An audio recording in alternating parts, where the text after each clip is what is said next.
Oh, you think you know Elvis Presley. The swiveling hips. The lip curl, the white jumpsuit. Thank you very much. You know the songs. Heartbreak Hotel. Oh, Hound Dog, Suspicious Minds. He lived at Graceland and loved peanut butter and banana sandwiches. He died too young. But that's the postcard version. That's the Elvis on the commemorative plate. The real man was a universe of contradictions. He was a deeply spiritual seeker who was addicted to prescription drugs. He was a symbol of rebellion who desperately wanted a federal narcotics badge from President Nixon. He was surrounded by people constantly, yet he was profoundly, achingly lonely. He never once performed a concert outside of North America, not once. He had a twin brother you've probably never heard of, a brother who haunted him his entire life. The story of Elvis isn't just about music and fame. It's a stranger, sadder, and far more human story than the legend allows. It's a story about a poor boy who became a king and then found himself a prisoner in his own castle. How did the most electrifying performer of the 20th century end up so isolated? Why was the man who had everything so empty? The weirdness of his life isn't just a collection of funny anecdotes. It's a roadmap to his soul. It tells us more about him than any hit record ever could. Number 15. Did Elvis really try to have his wife's lover killed? This is a heavy place to start. It sounds like a plot from one of his bad movies. But it's a story that his closest friends have told for decades, and it reveals a side of Elvis that the official narrative leaves out completely. The rage, the possessiveness, the darkness that swirled beneath the charm. The story goes like this. In the early 1970s, Elvis and Priscilla's marriage was falling apart. They were living separate lives. Priscilla, feeling neglected and controlled, started taking karate lessons. Her instructor was a man named Mike Stone. He was a champion, handsome, and charismatic. And he gave Priscilla the attention Elvis didn't. They started an affair. When Elvis found out, he didn't just get sad or angry. He exploded. According to several members of his inner circle, the Memphis Mafia, he went into a rage. Red West, his friend and bodyguard since high school, described the scene in the 1977 book, Elvis, What Happened. He said Elvis was screaming, "Mike Stone must die." He was talking about hiring a hitman. He was deadly serious. Red West said he and another bodyguard, Sonny West, tried to talk him down. They told him it would ruin him. They said, "Think of your daughter, Lisa Marie." But Elvis was in a state of fury, fueled by prescription drugs and a deeply wounded pride. But he felt betrayed, not just by Priscilla, but by the world. He was Elvis Presley. This wasn't supposed to happen to him. He was used to getting whatever he wanted. And what he wanted was revenge. He kept talking about it. He apparently called his personal doctor, George Nicopolis, known as Dr. Nick, in the middle of the night, ranting about Stone. He told him, "There's too much pain in me. Stone must die." According to West, Elvis wanted them to arrange it. He laid out a plan. He wanted Stone gone. So what happened? Did they call a guy? Did they start the process? According to Red West, they stalled. They told Elvis they were looking into it, that it would cost a lot of money trying to let him cool off. They hoped the rage would pass. And eventually it did. A few days later, Elvis seemed to come to his senses and told them to forget it. He said, "Oh hell, let's just leave it for now. Maybe it's a bit heavy." The storm had passed. Priscilla Presley herself has spoken about this. In her 1985 memoir, Elvis and Me, she confirms that Elvis found out about the affair and was enraged. She doesn't go into the hitman detail, but she describes his terrifying anger. She knew his ego was shattered. For Elvis, a man who controlled every aspect of his environment, from the temperature in his room to the people he saw, this loss of control was unbearable. The affair was a direct challenge to his authority and his manhood. This incident wasn't just a random outburst. It was the result of years of living in a bubble. Elvis was surrounded by people who said yes to him. He was insulated from the real world. His response to a personal problem wasn't to confront it or work through it, but to eliminate it. That was how he operated. If he didn't like a TV show, he shot the TV. If he was betrayed by a lover, his first instinct was to have the man killed. It's the logic of a king, or a child, not a grown man. It also shows the dark side of the Memphis Mafia's loyalty. They were his friends, yes, but they were also his employees. Their job was to protect him even from himself. They managed his moods, his whims, his rages. In this case, they may have saved him from committing a crime that would have destroyed his life and legacy. But it begs the question of how many other heavy ideas they had to talk him down from over the years. We still don't know for sure how close he came. Was he just venting high on pills and ego? Or was he truly, in that moment, a man capable of ordering a murder? Red West and Sonny West, who were fired by Elvis's father Vernon shortly before Elvis's death, had their own reasons for telling this story. Some say it was revenge, but many others in the inner circle have corroborated the essence of it. The rage was real, the threat was made. What if Red West had been a different kind of man and just said, "I is boss"? How would history be different if Mike Stone had disappeared in 1972? And what does it say about the loneliness and paranoia of fame that a man who sang love songs to millions could be so consumed by hate? Number 14. Why did a king need so many fake police badges? Elvis Presley collected a lot of things. Cars, guitars, guns. But his weirdest collection was police badges. He had dozens of them. Real ones, honorary ones. He loved the symbols of authority. He would carry them with him, flash them at people. He even had a blue police light he'd put on top of his car to pull people over, usually just to say hello and give an autograph. It was a strange hobby for a rock and roll rebel, but it went much, much further than a hobby. It culminated in one of the most bizarre and surreal encounters in American history. The meeting between the king of rock and roll and the president of the United States, Richard Nixon. And it was all because Elvis wanted a very specific badge. The story starts on December 19th, 1970. Elvis was at home at Graceland, but he got into an argument with his father, Vernon, and Priscilla about his spending habits. Frustrated, he walked out, went to the Memphis airport, and got on the next flight to Washington, D.C., just like that. And he checked into a hotel, got bored, and then flew to Los Angeles. He was traveling with his guns, as he often did. In LA, he reconnected with his friend and aide, Jerry Schilling. On the flight back to DC, Elvis had an idea. He was disturbed by the counterculture, the hippies, and the drug scene. He felt the country was going downhill. He, Elvis Presley, wanted to help. He decided he was going to meet President Nixon and offer his services as a federal agent at large. Well, he wrote a 5-page letter to Nixon on American Airlines stationery right there on the plane. The letter is a masterpiece of sincere, semi-coherent rambling. He introduced himself. He told Nixon he admired him. He explained that he had done an in-depth study of drug abuse and communist brainwashing. He said that the Beatles, whose music he had once helped popularize, were a prime example of anti-Americanism. He wanted to be made a federal agent to help save the country. He wrote, "I can and will do more good if I were made a federal agent at large. I will be here for as long as it takes to get the credentials of a federal agent." He even left his hotel phone number. When they landed in D.C., Elvis, dressed in a purple velvet suit with a huge gold belt buckle and a cape, went to the White House gate and handed the letter to a guard. It seemed like a lunatic's fantasy. But this was Elvis Presley. The letter made its way up the chain of command. Nixon's aides, particularly Eagle Bood Krogh, saw an opportunity. Nixon was struggling to connect with young people. A photo op with Elvis, that was political gold. So on December 21st, 1970, Elvis Presley was brought into the Oval Office to meet Richard Nixon. The official White House photographer was there to capture it all. The photos are surreal. Elvis, in his flamboyant outfit, showing Nixon his collection of police badges. Nixon, looking stiff and a little bewildered. According to Krogh's notes from the meeting, Elvis was passionate. He repeated his desire to fight drug culture. He showed Nixon pictures of his wife and daughter. He told the president he had to wear an outlandish costume like this because it was his uniform and helped him connect with the youth. And then he got to the point. He asked Nixon for a badge from the Bureau of Narcotics and Dangerous Drugs. Nixon was hesitant. He told Elvis that he didn't have the authority to just issue one. But Elvis was insistent. He apparently threw his arm around the president and said, "I'm on your side." He wanted to be a real agent undercover. He believed his fame would allow him to infiltrate rock concerts and report on drug use.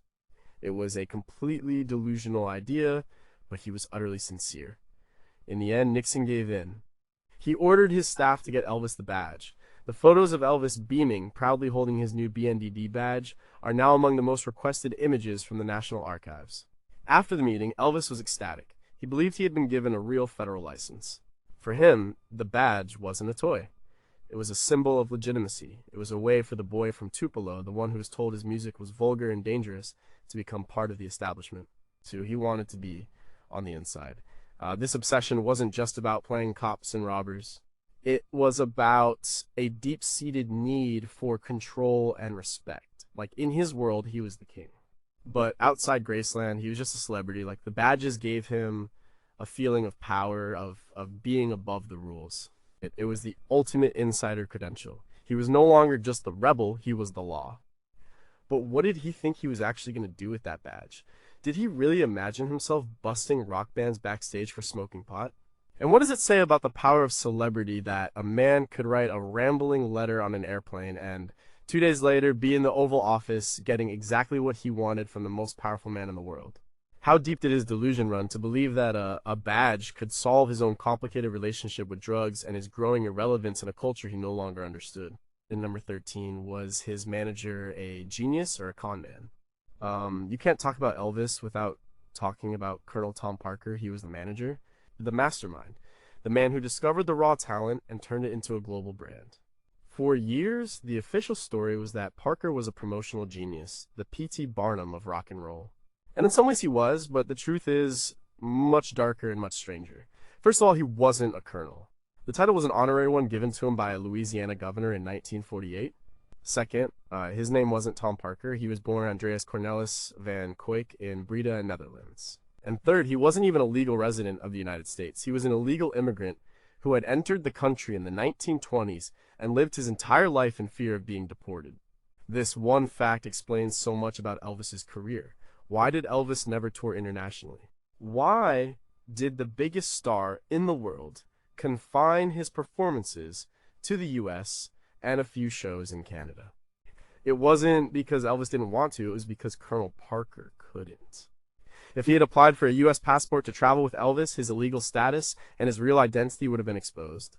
So he told Elvis in the world that the security risks were too great or that the money wasn't right overseas. He trapped the world's biggest star in North America to protect his own secret. Parker's background was in the carnival circuit. He wasn't a music man, he was a promoter, a hustler. He ran things called dancing chicken acts, where chickens would dance on a hot plate hidden under a layer of straw. And he managed a stable of snowmen, which was his term for his clients. He'd find a talent, build them up, make as much money from them as possible, and then, when they melted, move on to the next one. Elvis was his ultimate snowman. Their business relationship was unlike any other in music history. Here, Parker took a staggering 50% commission from Elvis's earnings. The industry standard was 10 to 15%. He was not just Elvis's manager, he was his partner in a 50-50 split of everything. But Parker's control went beyond money. He controlled Elvis's career choices, his public image, his entire life. In the early days, Parker's instincts were brilliant. He got Elvis on national television. He secured the unprecedented RCA recording contract. He understood the power of merchandising before anyone else. You know, there were Elvis dolls, Elvis lipstick, Elvis lunchboxes. He turned a singer into an industry. But his carny instincts also led to some disastrous decisions. He pulled Elvis out of the public eye for 2 years to serve in the U.S. Army at the peak of his fame. While it was a public relations masterstroke at the time, solidifying Elvis's patriotic image, it killed his creative momentum. After the Army, Parker pushed Elvis into a decade of terrible movies. The formula was simple. Elvis sings a few songs, gets the girl, and the movie makes a profit. They churned them out, sometimes 3 a year. The movies were cheap, the scripts were awful, and the soundtracks were mediocre. Elvis hated it. He was a talented actor, as shown in films like King Creole, but Parker saw the movies as a low-risk, high-reward business model. Art didn't enter into it. Alana Nash, in her definitive biography, The Colonel, The Extraordinary Story of Colonel Tom Parker and Elvis Presley, uncovered even more disturbing details about Parker's past. She presents evidence suggesting that Parker may have fled the Netherlands because he was a suspect in an unsolved murder. While never proven, this shadow hung over his entire life and would add another layer to his desperate need to keep his identity hidden. In the end, Parker's control became a stranglehold. He refused to let Elvis work with top-tier songwriters. He turned down a starring role for Elvis opposite Barbra Streisand in A Star is Born because he demanded top billing for his client, which the studio refused. When Elvis staged his incredible comeback in 1968, it was because He finally defied the Colonel's wishes for a safe, boring Christmas special. Even after Elvis's death, Parker continued to control the estate, making deals that benefited him more than Elvis's heirs. It took a court case in the early 1980s to finally remove his influence. The court found that Parker's management had been unethical and that he had not acted in Elvis's best interests. So was he a genius or a con man? The answer is both. He was a genius at promotion and a master at making money. But he was also a controlling, secretive man who may have stunted Elvis's artistic growth and imprisoned him in a golden cage, all to protect his own lies. Was Elvis a willing partner in this arrangement, or was he a victim? Did he know the full extent of Parker's secrets? And what kind of career could Elvis have had with a manager who wasn't afraid to leave the country and who cared more about art than the next quick buck? Number 12, what happens when a chimpanzee joins your inner circle? Every king needs a court jester. For Elvis Presley in the 1960s, that role was filled by a chimpanzee named Scatter. This wasn't just a pet. Scatter was a member of the Memphis Mafia. He was one of the boys. And his story is a perfect example of the strange, insulated, and often juvenile world that Elvis built around himself at Graceland. Elvis got Scatter in the early 1960s. The chimp had previously been a TV star on a local Memphis children's show called Captain Bill's Fun Ship. When the show ended, Elvis bought him. At first, it was a funny novelty, a chimp running around the mansion. But Scatter wasn't just any chimp. He was Elvis's chimp. He was taught to misbehave. Elvis and the Memphis Mafia would dress Scatter in custom-made suits. They taught him to drink alcohol. They encouraged his wild behavior. Scatter became famous for his antics. He would ride a bicycle around Graceland. He would get into cars and pretend to drive. He loved to pull up women's skirts, a trick that Elvis found endlessly hilarious. The stories about Scatter are legendary within the Elvis world. One time, he was let loose in the executive offices of RCA Records. He apparently caused chaos, pulling papers off desks, swinging from lights, and generally terrifying the secretaries. Elvis thought it was the funniest thing he had ever seen. Another story involves a party at Graceland. Scatter, who had developed a taste for whiskey, got drunk and bit one of the maids. The incident started to become less funny and more dangerous, but Elvis was fiercely protective of him. He was part of the family. Scatter's presence highlights the bizarre atmosphere at Graceland. It was a place where normal rules didn't apply. It was a boys' club, a fraternity house run by a man who never fully grew up. The Memphis Mafia's job was to keep Elvis entertained, to shield him from the boredom and loneliness of his fame. A drunk chimpanzee causing mayhem was a perfect distraction. But there's a sadder side to the story. Life in the Graceland bubble was not good for an animal. Scatter's diet was terrible. He was given junk food and alcohol. His life was a performance for Elvis's amusement. Eventually, Scatter's behavior became too erratic. After a particularly bad incident where he attacked and seriously injured one of the maids, he was sent away from Graceland. The end of Scatter's story is murky. Some say he was sent to a primate sanctuary. Others say he ended up back in the entertainment business. The most persistent and tragic rumor, as told by several members of the inner circle including Lamar Fike, is that he was eventually poisoned and killed by a maid's husband seeking revenge for an attack. This has never been definitively proven, but it speaks to the dark undercurrent of life at Graceland. What started as a joke ended in tragedy. The story of Scatter the Chimp is more than just a weird celebrity pet anecdote. It's a metaphor for Elvis's life. He was surrounded by people and things that were meant to entertain him, to fill the void. But the entertainment was often destructive. The pranks, the food fights, the guns, the chimp. It was all a way to avoid facing the reality of his isolation. He created a circus to live in, and Scatter was one of the main attractions. What does it say about a man's loneliness when his closest companion is a mischievous chimpanzee?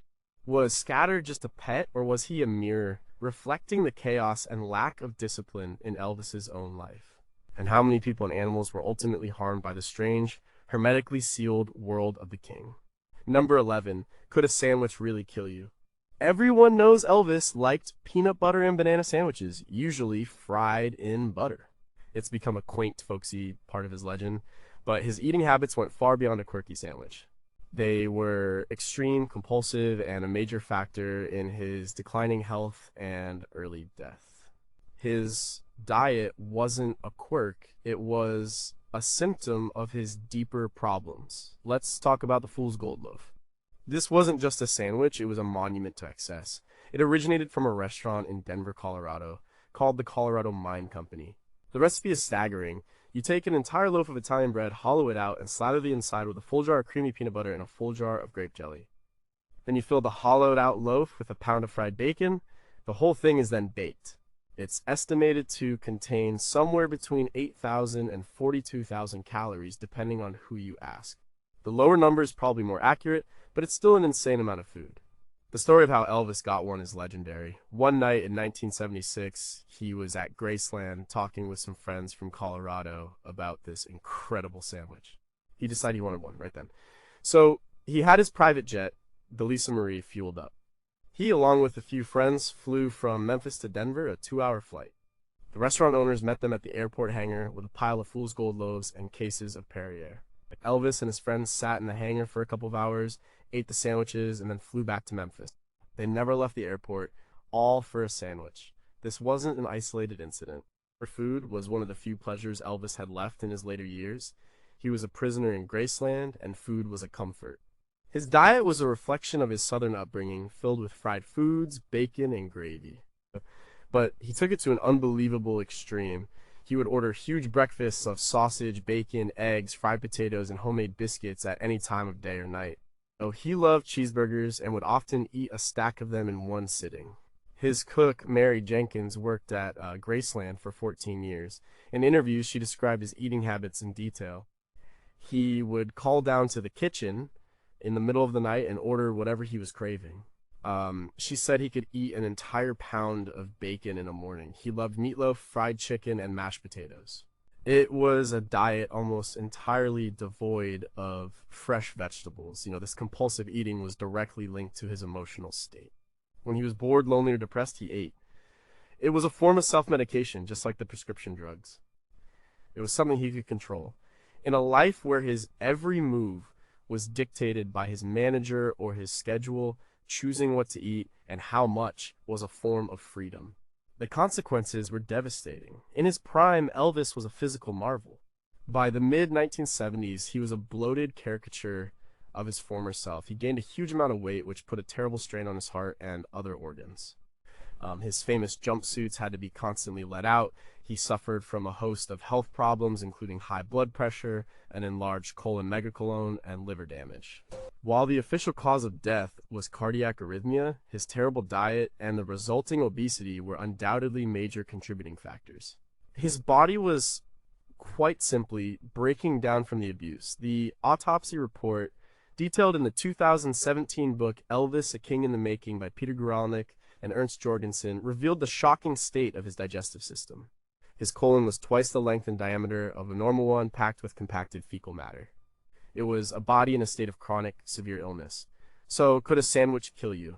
Not directly, but a lifestyle built around the kind of excess that the Fool's Gold Loaf represents certainly can. Elvis's eating habits weren't just a funny celebrity story, they were a cry for help. They were the visible evidence of his internal pain and self-destruction. Why did no one around him intervene? Were they too afraid to tell the king he had to stop eating?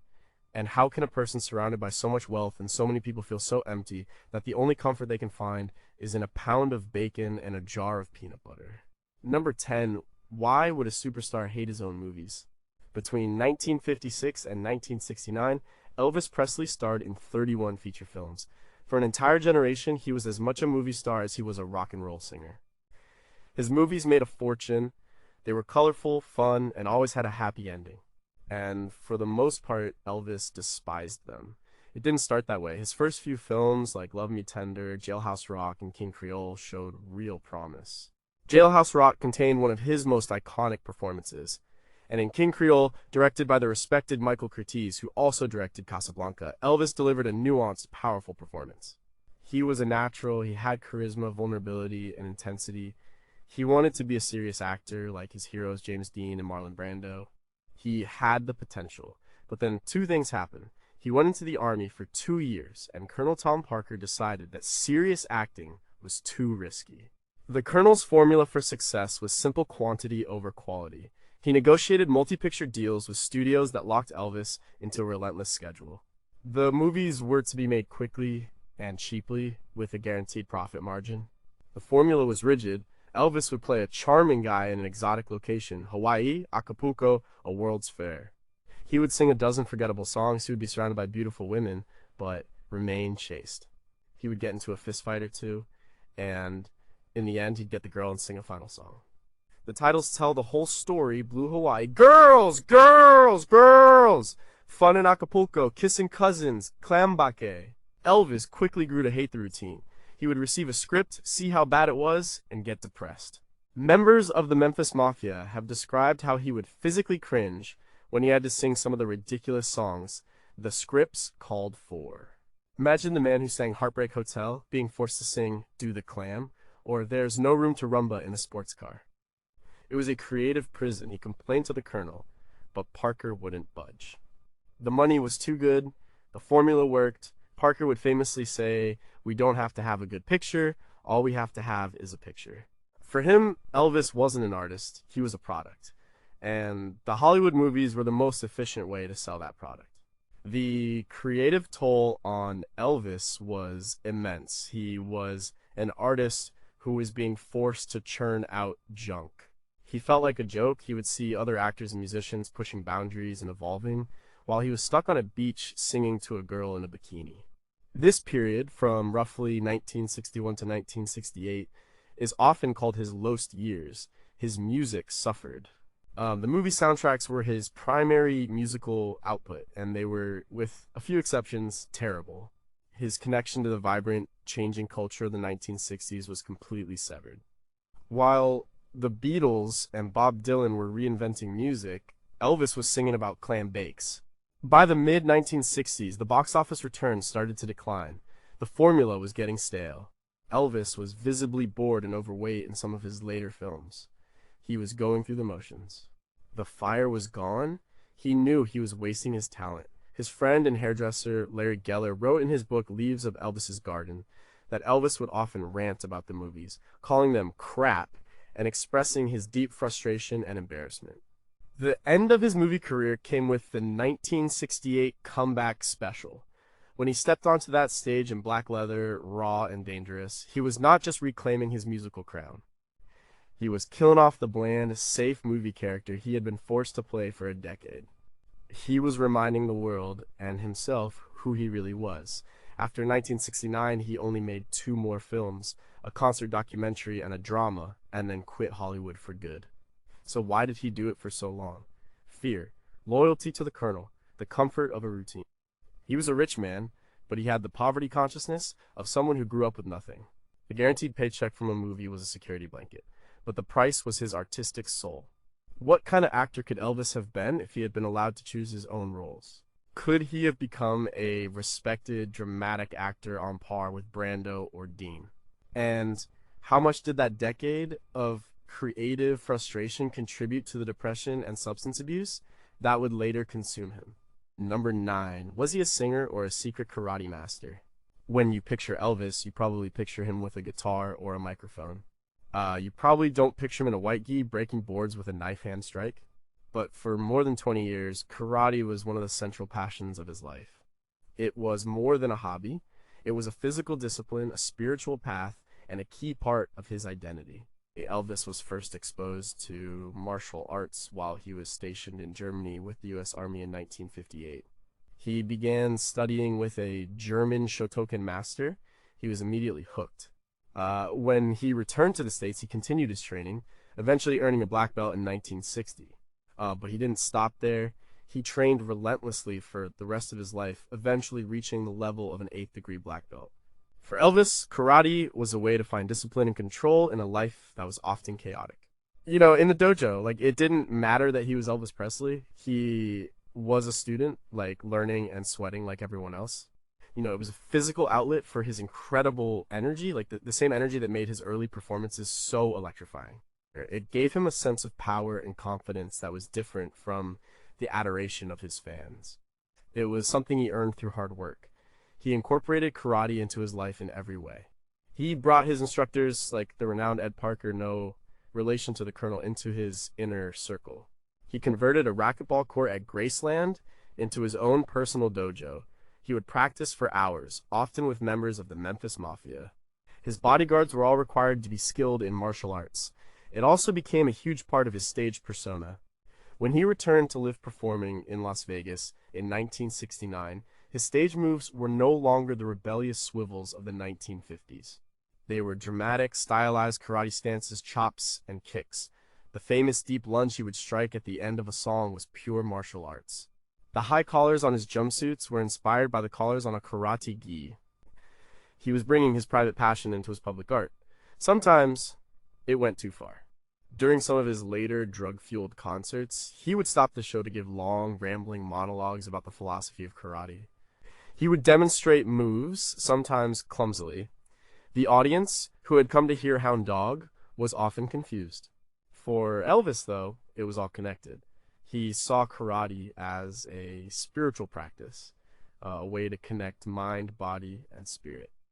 He would talk about how the discipline helped him channel energy. He even financed and starred in his own karate documentary, originally called The New Gladiators, in 1974. He filmed himself and other top martial artists demonstrating their skills.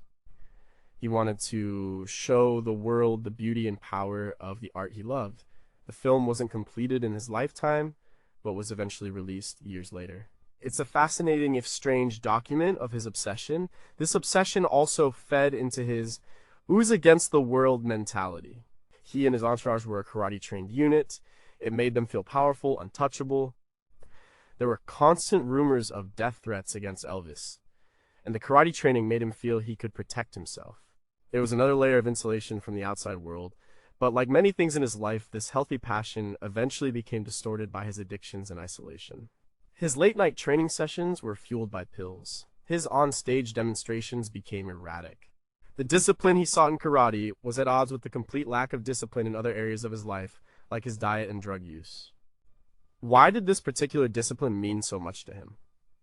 Was it just a way to stay in shape, or did it connect to a deeper need for a spiritual framework, a code to live by that he couldn't find anywhere else?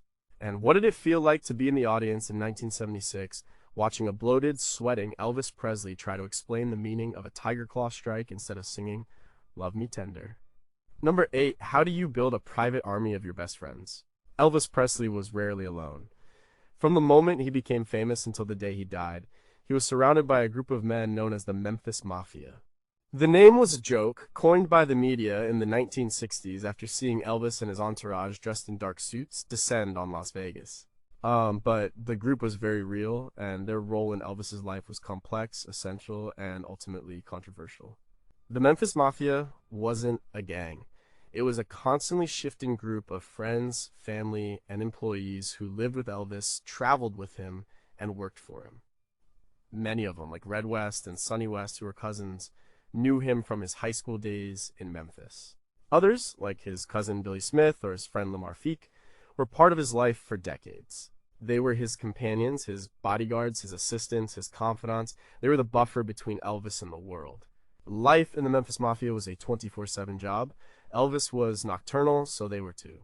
They would sleep all day and stay up all night, watching movies, riding go-karts, playing pranks, and just talking. Their job, first and foremost, was to keep Elvis happy and occupied. He paid all their expenses. He bought them cars, houses, and jewelry. In return, they gave him their complete loyalty and their entire lives. The rules were unwritten, but strictly enforced. The number one rule was loyalty to Elvis. You never questioned him in front of outsiders. You never told stories about what happened inside the bubble. You were on call at all times. If Elvis wanted to fly to Denver for a sandwich at 2 a.m., you went with him. It was a life of incredible luxury and access, but it came at a price. They had little to no private life. Their identities were completely wrapped up in Elvis. This arrangement served the purpose for Elvis. He was a shy, insecure person at his core, and he trusted very few people. The Memphis Mafia was his shield. They protected him from overzealous fans. They vetted the people he met. They created a private world where he could relax and be himself, or at least a version of himself. They were the audience for his jokes, the sparring partners for his karate, the players in his endless games. But the dynamic was also deeply unhealthy. Elvis was the undisputed king of this small kingdom. He was the boss, the friend, the father figure. He could be incredibly generous, but he also had a cruel streak. He would test their loyalty, pit them against each other, and fly into rages if he felt betrayed. They were his friends, but they were also on his payroll, a fact that created a strange power imbalance. How honest can you be with a friend who is also signing your paychecks? The Memphis Mafia has been criticized for being enablers. They were there when Elvis started taking prescription drugs. They were the ones who got the prescriptions filled. They watched his health decline, his diet spiral out of control, his behavior become more erratic. Many of them have said they tried to talk to him, but he wouldn't listen. And if they pushed too hard, they risked being banished from the group, which meant losing their job, their lifestyle, and their friend. The end of the story for some of the key members is tragic. In 1976, Elvis's father, Vernon, who managed the finances, fired Red West, Sonny West, and another bodyguard, Dave Hebler, supposedly to cut costs. Feeling betrayed and hurt, they co-authored the book Elvis: What Happened. It was published just weeks before Elvis died in 1977. The book was the first public expose of Elvis's drug use and bizarre lifestyle. Elvis was devastated by what he saw as the ultimate betrayal. Many fans still blame the book for hastening his death. The authors have always maintained they wrote it as a desperate, dull love attempt to shock Elvis into getting help. Was the Memphis Mafia a band of loyal brothers protecting their friend, or a court of jesters enabling a king's slow-motion suicide? Could any of them have done more to save him? And what is it like to give your entire life to one person, only to be cast aside when you are no longer useful, or when you try to tell a truth they don't want to hear? Number 7. Did he really meet his future wife when she was 14? Yes, he did. And the story of Elvis and Priscilla is, in many ways, one of the strangest and most unsettling parts of his life. It's a story that would be viewed very differently today. It's a tale of grooming, control, and a Pygmalion-like fantasy brought to life. It was 1959. Elvis was 24 years old, serving in the U.S. Army in West Germany. He was the most famous man in the world, taking a 2-year break from his career. Priscilla Beaulieu was the 14-year-old stepdaughter of a U.S. Air Force captain also stationed in Germany. A friend of Elvis's knew her family and asked if she'd like to meet the star. She did. She was brought to a party at Elvis's off-base house. She was shy, dressed in a simple sailor dress. Elvis was immediately captivated. According to Priscilla's own memoir, Elvis and Me, he played the piano for her and tried to impress her. He was struck by her youth and innocence. He saw in her a blank slate, someone he could mold into his ideal woman. They began a strange, chaperoned courtship in Germany. He would invite her over. They would talk, they would kiss, but he was adamant that their relationship would not become physical. He told her she was just a baby. He respected her age. This part of the story is what her parents and Elvis's handlers used to justify the relationship. It was poor. When Elvis returned to the U.S. in 1960, they stayed in touch. He called her, he wrote to her. He eventually convinced her parents to let her move to Memphis and finish high school there. The conditions were strict. She would live with his father and stepmother, not at Graceland. She would attend a Catholic girls' school, and Elvis promised her parents he would marry her. So, at the age of 17, Priscilla moved into the orbit of Graceland. She was a high school student living in a world of unimaginable fame and wealth. The reality was different from the promise. She soon moved into Graceland itself.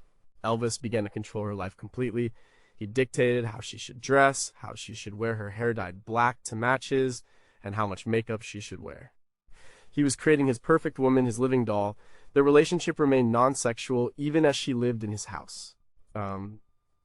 This is one of the most debated aspects of their story. Priscilla meant he had a strange Madonna whore complex. He respected her virginity and put her on a pedestal. Meanwhile, he was having numerous affairs with his Hollywood co-stars like Anne Margaret. Finally, in 1967, after years of pressure from Priscilla and the Colonel, Elvis married her. She was 21, he was 32. Their daughter Lisa Marie was born exactly 9 months later. But marriage didn't solve the fundamental problems. Elvis was still distant, still controlling, and still unfaithful. The pedestal he had put her on became a cage. After Lisa Marie was born, he reportedly had difficulty seeing her as a sexual being. She was now a mother, and his interest in their physical relationship waned. Priscilla was living a life of incredible luxury, but she was desperately lonely. She was a young woman who had never had a chance to discover who she was. Her entire identity had been shaped by Elvis. She had gone straight from her parents' house to his. As she wrote in her book, I was Elvis's. By the early 1970s, she had had enough. She began the affair with Mike Stone, her karate instructor. It was an act of rebellion, a way to reclaim her own life and identity. She finally left Elvis in 1972. The divorce was finalized in 1973. To his credit, Elvis was amicable during the divorce proceedings. They remained friends, co-parenting Lisa Marie until his death, but the core of their story remains deeply troubling. A 24-year-old superstar starting a relationship with a 14-year-old girl. The years of careful control and manipulation. The creation of a perfect partner who was not allowed to have her own identity. It's a dark fairy tale. Was Elvis a predator, or was he a lonely man who genuinely fell in love and simply didn't understand how inappropriate the relationship was? How did Priscilla's parents agree to let their teenage daughter move across the country to live with a rock star? And what does it say about the power of fame that a situation like this was not only allowed to happen, but was celebrated as a great romance? Number 6, why did he read books about death and God in the bathroom? Beneath the surface of the rock and roll icon, there was another Elvis, a secret Elvis. This was Elvis the Seeker. For most of his adult life, he was on a fervent, often desperate spiritual quest. He was obsessed with understanding the meaning of life, the nature of God, and what happens after we die. And he did most of his reading and contemplation in the one place he could be guaranteed privacy, his bathroom. This quest began in earnest in the mid-1960s, during the depths of his terrible movie career. He felt empty and unfulfilled. He was looking for answers. He found a guide in his new hairdresser, Larry Geller. And Geller was a spiritual seeker himself, and he introduced Elvis to a world of esoteric and spiritual literature. Elvis devoured it. His personal library at Graceland was filled with hundreds of these books. He wasn't reading novels or biographies. He was reading books on religion, mysticism, numerology, theosophy, and the occult. Some of his most treasured books were The Impersonal Life by Joseph Benner, a book about finding the God within the prophet by Khalil Gibran, and various books on Eastern philosophy and the lives of gurus like Paramahansa Yogananda. He would underline passages, make notes in the margins, and talk about these ideas for hours. This wasn't a casual interest, it was an obsession. He would stay up all night reading and talking with Geller and other members of the Memphis Mafia who were interested. He was searching for a truth that he felt was missing from his Southern Baptist upbringing. He was looking for a universal spirituality that could explain his strange life. He had bizarre spiritual experiences. One time, he was driving in the Arizona desert with Larry Geller when he saw a cloud formation that looked like the face of Joseph Stalin. As he watched it morphed into the face of Jesus Christ, he took it as a profound sign. He believed he had a spiritual mission, that his voice and his fame were gifts from God that he was meant to use for a higher purpose. This spiritual side of Elvis is completely at odds with his public image. It's also full of contradictions. How could a man so obsessed with spiritual purity be so addicted to prescription drugs? How could a man who read about self-realization be so controlled by his ego? He tried to reconcile these things. He would tell his friends that God understood his flaws. He saw his drug use not as an addiction, but as a way to manage the pain and insomnia that came with his life. He believed he could use his spiritual knowledge to heal people. He would practice a form of energy healing, placing his hands on people who were sick or in pain. His bathroom at Graceland was his sanctuary. It was a huge, opulent room, and he spent hours there. He had a special chair installed. He would sit there on the toilet or in his chair and read for hours. It was the one room where no one could bother him. It was where he died. When his body was found on August 16th, 1977, he was on the floor of his bathroom. He had reportedly been reading a book about the Shroud of Turin. This spiritual quest was a central, driving force in his life, yet it's often treated as a footnote. It's seen as another one of his weird hobbies, but it wasn't. It was his attempt to make sense of an insane existence. He was a poor boy from Mississippi who had become a god to millions. He was looking for a user's manual for his own life. The books gave him comfort, but they didn't give him peace. The spiritual highs were followed by deep lows. The quest for purity was constantly undermined by the reality of his addictions. He was a man torn in two. He was the king of rock and roll, and he was a humble seeker of truth, and he couldn't figure out how to be both at the same time. Did he ever find the answers he was looking for? Was his spiritual journey a genuine search for enlightenment, or was it just another distraction, another way to escape the crushing loneliness of his reality? And what does it mean that his lifelong search for the meaning of life and death ended so abruptly and so sordidly on his bathroom floor. Number 5. What was he really running from in that leather suit? In 1968, Elvis Presley was in danger of becoming irrelevant. He hadn't performed live in 7 years. He hadn't had a number one hit since 1962. He was a 33-year-old man stuck making cheesy movies while the world had moved on to the Beatles, the Rolling Stones, and the Vietnam War. His career was on life support. The solution proposed by Colonel Parker was a television special, a nice, safe, family-friendly Christmas show, but Elvis and the show's director, Steve Binder, had other ideas. They knew that a safe Christmas special would be the final nail in his career's coffin. They decided to stage a rebellion. The result was the television show now known as the '68 Comeback Special. And it was one of the most electrifying moments in music history. The centerpiece of the special was the Unplugged segment. Elvis, on a tiny stage surrounded by a live audience, reunited with his original band members, Scotty Moore and DJ Fontana. He was dressed head to toe in a custom-made black leather suit. He was nervous. He hadn't faced a live audience in years, but as soon as he started singing, something ignited. The man in the leather suit was not the bland movie star. This was raw, primal Elvis. He was lean, dangerous, and dripping with charisma. His voice was more powerful than ever. He joked with the audience, sneered, and poured every ounce of his frustration and passion into the music. He sang his old hits like Heartbreak Hotel and Jailhouse Rock with a new ferocity. He wasn't just singing the songs, he was reclaiming them. He was reminding the world who he was. The leather suit itself was a crucial part of this transformation. It was Binder's idea. He wanted to get Elvis back to his rock and roll roots. The suit was tight, uncomfortable, and hot under the studio lights. But it made him look like a Black Panther. It was a suit of armor and a statement of intent. This was not the boy next door from Clambake. This was the king of rock and roll back to claim his throne. The show was a massive success. It was the highest rated television special of the year. It rebooted his career overnight. The soundtrack album was a hit. The single from the show, the powerful social commentary song If I Can Dream, was his biggest hit in years. It led directly to his triumphant return to live performing in Las Vegas in 1969. The comeback was complete, but what was he running from? He was running from the plastic, hollow version of himself that Colonel Parker had created. He was running from the embarrassment of his movies. He was running from the fear that he had lost his gift, that he was washed up. The performance was an act of artistic desperation. It was his one chance to save himself, and he took it. You can see the fear and the relief in his eyes during the show. In the intimate, in the round segments, he's visibly sweating, not just from the heat of the lights and the leather, but from the sheer effort of will. He's channeling years of pent-up creative energy into that performance. It's more than a concert, it's an exorcism. The success of the special gave him a new lease on life. He was creatively re-energized. He went to Memphis and recorded some of the best music of his career, including Suspicious Minds and In the Ghetto.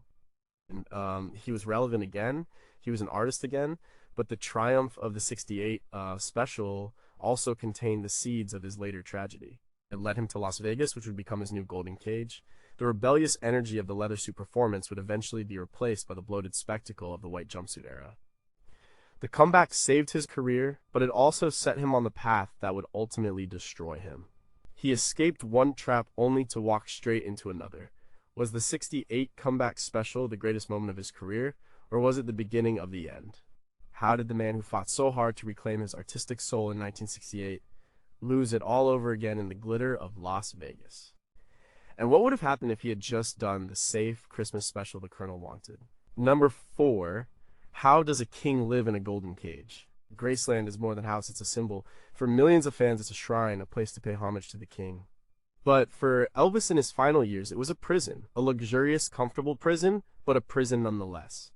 It was the heart of the bubble he had built around himself. A world where he was in total control, and a world from which he could never escape. Elvis bought Graceland in 1957 for just over $100,000. It was a large, but not ostentatious, mansion on the outskirts of Memphis. Over the years, he transformed it into his own private universe. He added the famous music gates, the swimming pool, the racquetball building, and the meditation garden. He decorated the interior to his own unique and often garish taste. The most famous room, the Jungle Room, with its green shag carpet on the floor and ceiling and its indoor waterfall, is a perfect example of his style. It was a man-child's fantasy playroom. Life inside Graceland ran on Elvis time. He was a chronic insomniac, so he slept most of the day and came alive at night. The kitchen was staffed 24/7, ready to make him a cheeseburger or a fried peanut butter and banana sandwich at 4 a.m. The Memphis Mafia lived on the property or nearby, always on call. The temperature was kept at a constant, frigid level because Elvis was always hot, especially in his later years. He had everything he could possibly want at his fingertips. He had his own private movie theater where he would rent films and watch them all night. He had go-karts, motorcycles, and horses. He could have any food, any car, any piece of jewelry he desired delivered at a moment's notice. But what he didn't have was freedom. He couldn't just walk out the front door. A trip to a local store would cause a riot. He was one of the most famous people on the planet, and his face was his prison. So he stayed inside. He created a world where he didn't have to deal with the outside. The only people he saw were his family, his employees, and the occasional hand-picked visitor. This isolation had a profound effect on his psyche. He lost all sense of normal routine. Your day and night had no meaning. He had no real-world problems to solve. His every whim was catered to. This kind of existence is corrosive to the human spirit. It leads to boredom, paranoia, and a complete detachment from reality. His only escapes were his concert tours. But even on the road, the bubble traveled with him. Entire hotel floors would be rented out, windows would be blacked out. The same routine of sleeping all day and performing at night would continue. He traveled from one sealed environment, Graceland, to another, a hotel suite, and back again. He saw America through the window of a limousine. In his final years, his world shrank even further, and he rarely left his upstairs suite at Graceland. This was his private domain consisting of his bedroom, bathroom, and office. But few people were allowed up there. It was in this suite that he lived his last days, surrounded by his books, his pills, and his loneliness. The Graceland bubble was created to protect him, but it ended up suffocating him. It insulated him from the very things that make us humans struggle: connection, unpredictability. He was the king of a tiny artificial kingdom, and the role of a king is a lonely one. Could he have ever escaped? Was there a way for him to live a more normal life? Or was his level of fame simply too immense? And what does it do to a person's soul when their home, the one place that is supposed to be a refuge, becomes the most beautiful and comfortable prison in the world? Number 3, were his pills a party or a prison? The story of Elvis's death is inseparable from the story of his prescription drug use. For years, the official narrative pushed by his family and estate was that he had a weak heart. The reality, now widely acknowledged, is that he died from a heart attack caused by years of profound prescription drug abuse. But this wasn't the story of a rock star partying himself to death. It was a stranger, sadder story of a man whose addictions were managed, prescribed, and enabled by his own doctor. Elvis's relationship with pills began in the army in the late 1950s. He and his fellow soldiers used amphetamines to stay awake on duty. When he returned to civilian life, he continued using them to keep up with his grueling movie schedule and to control his weight. At night, to counteract the uppers, he started taking downers, sleeping pills, and sedatives. This was the beginning of a vicious cycle that would dominate the rest of his life: uppers to wake up, downers to go to sleep. By the 1970s, his drug use had escalated dramatically.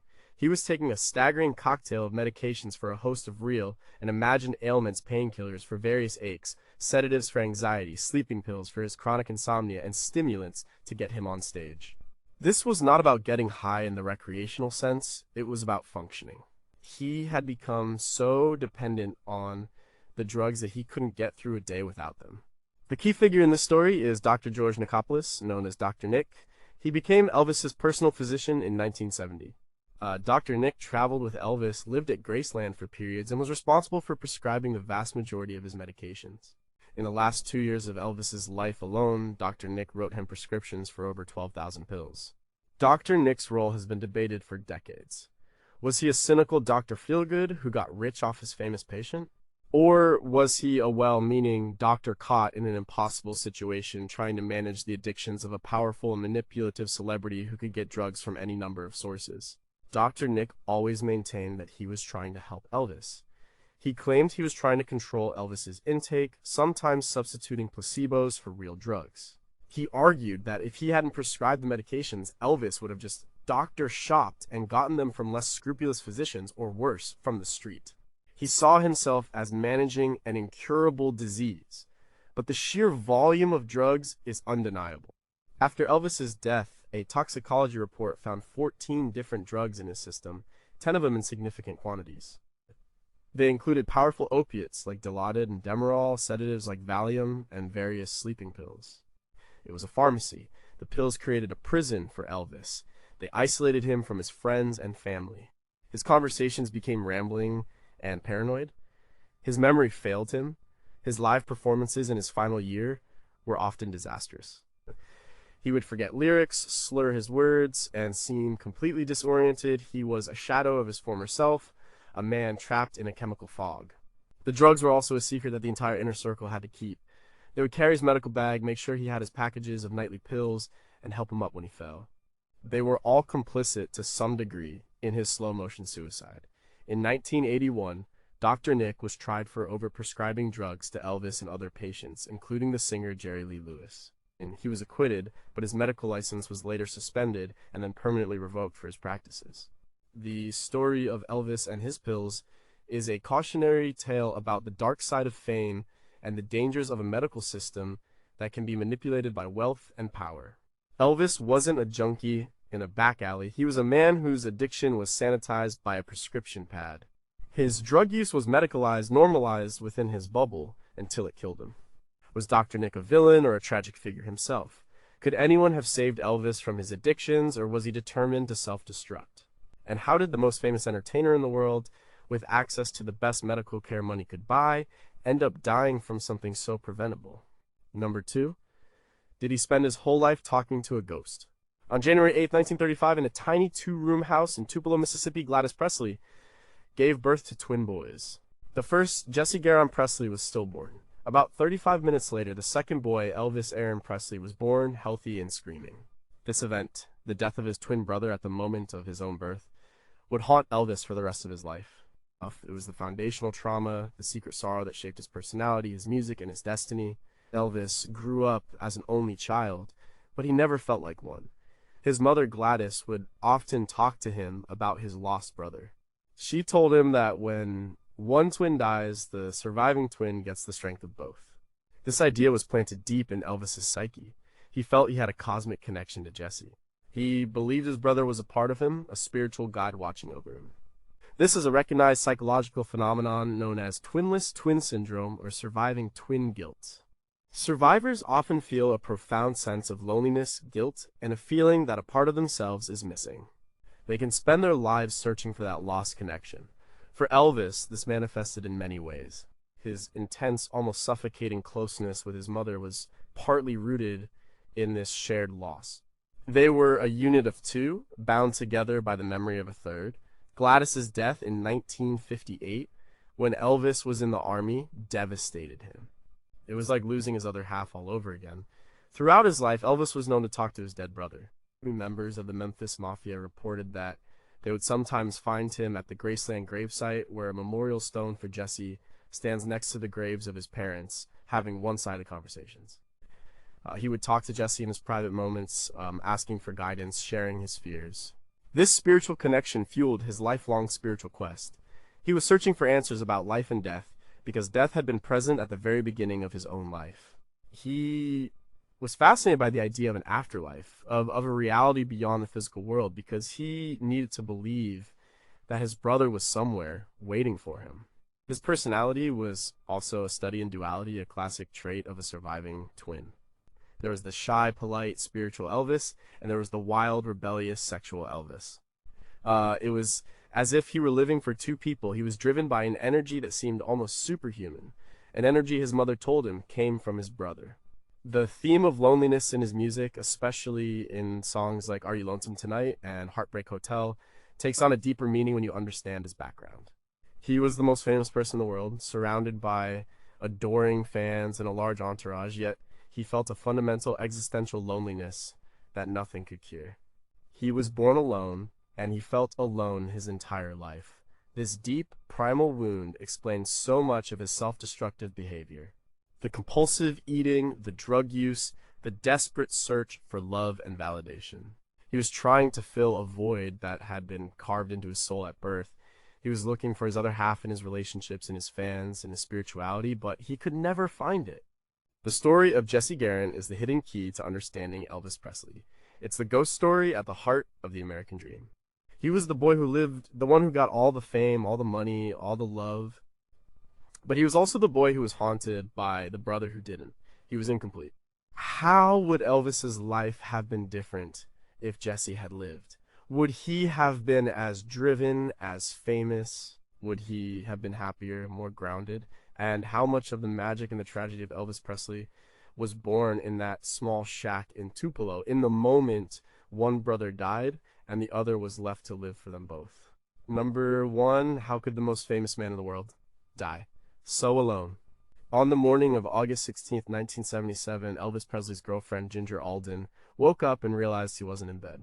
She found him unconscious on the floor of his master bathroom in his upstairs suite at Graceland.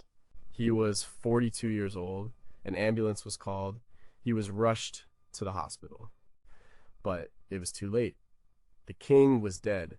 The news sent a shockwave around the world. It seemed impossible. How could this larger-than-life figure, this symbol of youth and vitality, be gone? The official cause of death was given as cardiac arrhythmia, a severe, irregular heartbeat. But that was just the medical term. The real question, the one that still hangs over his legacy, is how it came to this. How could the most famous, most beloved, and most protected man in the world die so young, and in such a sad, lonely way? His final day was a grimly perfect summary of his late-stage existence. He had returned to Graceland in the early hours of the morning from a late-night dentist appointment. He couldn't sleep, a lifelong problem made worse by his drug use. He played some racquetball with his cousin, Billy Smith. He sang a couple songs at the piano. He took his prepackaged assortment of pills meant to help him sleep. He told Ginger Alden he was going to the bathroom to read. That was the last time she saw him alive.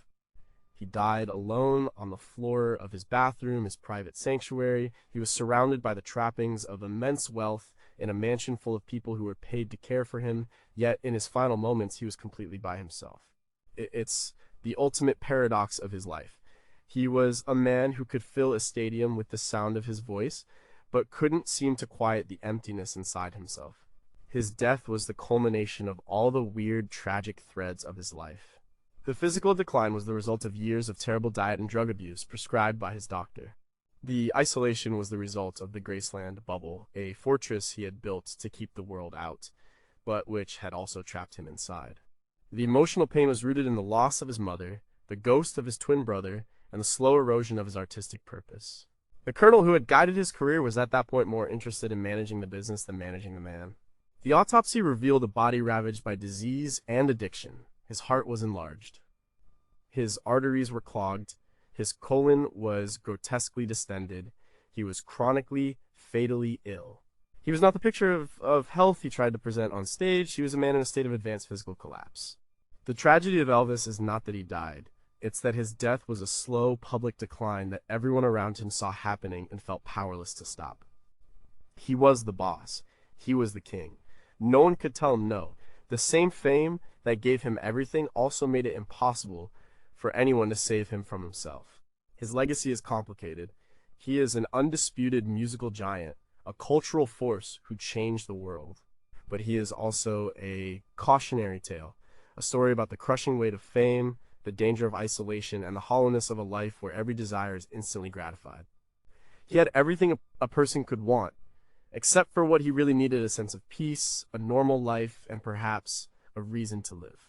Why did no one break through the walls of the Memphis Mafia and the celebrity bubble to stage a real intervention? Was his death an accident, a predictable medical event, or a form of suicide by inches, a slow giving up on a life that had become unbearable? And ultimately, after all the analysis and all the books and all the theories, can we ever truly understand the profound loneliness that led the king to die, all by himself, on a bathroom floor in Memphis?